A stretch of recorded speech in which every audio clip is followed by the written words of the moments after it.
Detours. Brought to you by Sports and Spokes, the magazine for wheelchair sports and recreation. When it comes to designing the optimal high-performance basketball chair, there is likely nobody better to ask than Hall of Famer and league MVP Paul Schulte. With nearly 30 years experience in league play, 2 Paralympic bronze medals, 4 national wheelchair basketball championships, and a degree in mechanical engineering, Schulte helps the team at Top End Sports design and improve today's basketball chairs so athletes can reach their full potential. Paul, let's jump into the equipment here. The basketball chair, sure.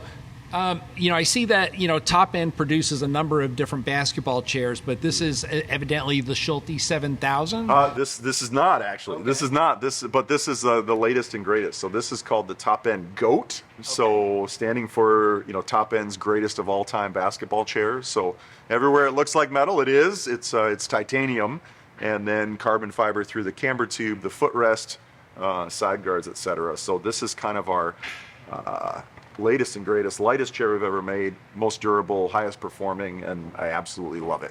I imagine some of this has to do with rule change over the years, but I'm looking at some of the different facets of the chair, like the anti-tips in the back, mm-hmm. and the wheels, the way they're positioned in the front. So, these types of little things, these are what opened up the shots. So you could, I saw, the era of, we go back to Kylie, even the 80s, the 90s, even into the 2000s, you couldn't make those long shots without going over. Guys were constantly flipping over backwards. So the anti-tips, these little tiny aspects of the chair that really improve the game. Yeah, I would say, camber itself goes way back, and you're right about those points. Camber itself goes way back, but I think really it was through the 80s and 90s where guys started to use all the way up to 20 degrees camber, and wow. that's what I use today. So this is my basketball chair as well. This is the one that I'll compete in. How much camber you got in this chair? 20. Okay. 20. And then so camber is not only side-to-side stability, but it's also it also affects how the chair handles. So if you want your chair to if you want your chair to feel like it's on rails, then you want to use camber appropriately, and then you also want to position your body above the center axle in a way that's balanced. So you mentioned the anti-tippers. As soon as anti-tippers were really introduced, and now it went from just a single anti-tip to now the majority of players, probably around 80% of the players of the world, use a double anti-tip. And the reason for that is because when you back in on a taller defender, number one, you got the stability, but also when you're defending a player that's taller than you, those double anti-tips can come in on either side, and you can get a lot closer, probably as close to those giants back in the day used to get without anti-tippers, where they get in really close to be able to contest a shot. But because of the stability, you can reach way further back to contest that post-up. So anti-tips made a huge change, and they enabled us also to make the chair, to bring the wheels a lot further forward. So like you mentioned, flipping over backwards, so all of a sudden, you move those anti-tips into position, and you can create a chair that spins like a top without touching it. So now when young players get involved in wheelchair basketball, we'll actually teach them drills on how to maneuver their chair without touching it, how to get going, how to stop, how to turn, all those things without touching the wheels at all. The front wing is a huge piece. Yeah, that's something I really wanted to address. So, as with rugby, this is more of a ramming device, but this keeps people from wedging into your chair. That's right. And it helps you block out. Yeah, yep. So in wheelchair basketball, as it is, I'll stick to wheelchair basketball. In wheelchair basketball, really, if your hand rim, this front portion of your hand rim, if it is in front of the opposing player's hand rim, then they really can't stop you from pushing forward, whereas you can stop them. So basically, if your hand rim is in front of theirs, you win, whatever the situation is, offensively, defensively, etc. And so what the wing does is that when there's close contact, when they're coming in and a hand rim hits here, it has more of a tendency to glance off, and you've got a split-second opportunity where you can kind of hop your chair or move your chair and get your hand rim in front. So it really assists with jockeying for position on offense and defense. Right, and then obviously, the rollerblade wheels spin, move, twist, turn. Just as light and as durable as you can make them. Because you're on a court, you're not worried about anything except going fast and turning fast. That's right, yep. The first time I sat in a basketball chair, I said to my dad, this feels unbelievable. I never thought a wheelchair would feel like this. Can I take it to school? This is the 14-year-old me. I was like, this feels unreal. Can I take it to school, Dad? And he was like, well, you could, but you're not going to fit in any bathrooms. And so this really represents kind of, wheelchair sports today represent decades of fine-tuning, new designs, and specializing the equipment specifically to that sport, and in some cases even specifically to a skill. Another thing you'll see on a basketball chair these days are padded ratchet straps. Yeah, I really wanted to address the strapping, because how important is it to be one with the chair? It's critically important, especially if you're going to learn those important skills that involve being able to maneuver your chair without touching it. And so I use 3 straps, one over my feet, one over my knees, one over my waist, and by the time I'm cinched in there, I mean, they ratchet down just like snowboard bindings. And by the time I'm ratcheted all the way in there, I mean, I can't sneeze without this chair doing stuff. And that's really how one you want to be with your equipment for maneuvering, and especially in a game that involves so much agility as basketball does. We'd like to take a minute to thank our sponsor, Sports and Spokes magazine.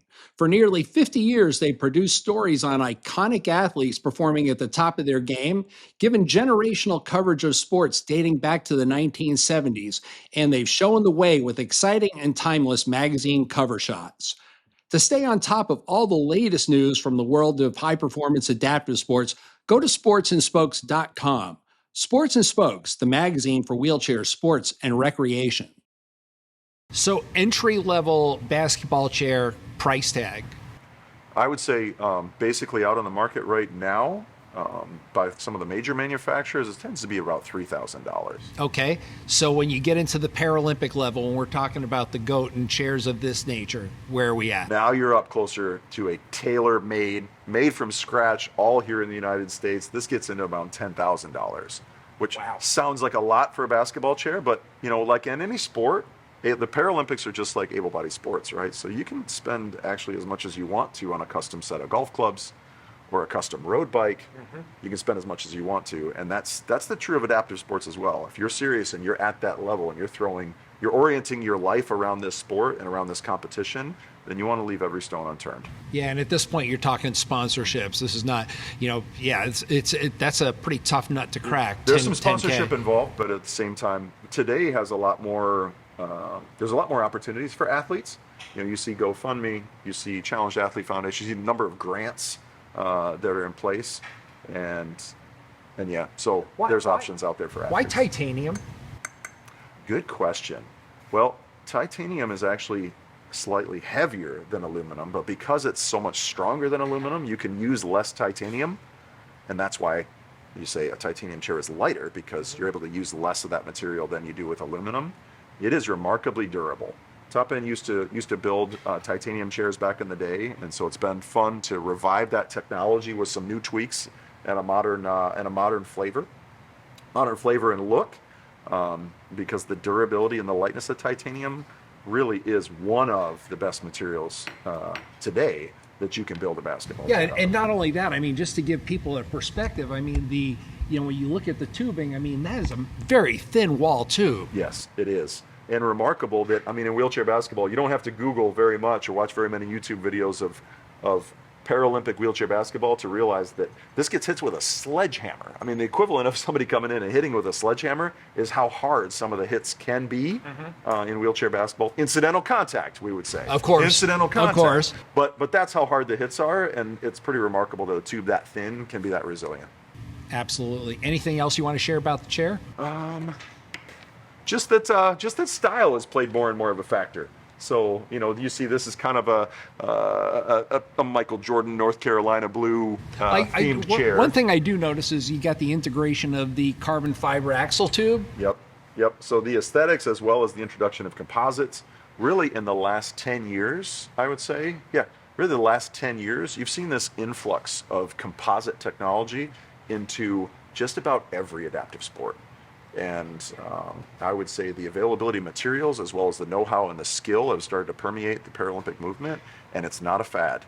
The strength and performance of composites is well documented, and you see it in able-bodied sports, And so it's exciting to see it kind of permeate and become relevant in all of the Paralympics. You know, one of the things I notice, and I don't know if this is shoring up the front, but it seems like you're collared right here. Is this because of the radical bend, or is that because that's where you need a little extra strength? Well, for us, it represented an opportunity to put a little bit of a style factor in the chair so that it's a little bit different, gets a little bit of a signature going on. And then manufacturing-wise, it gave us an improved strength position, as well as manufacturability, being able to hit different angles with that tube.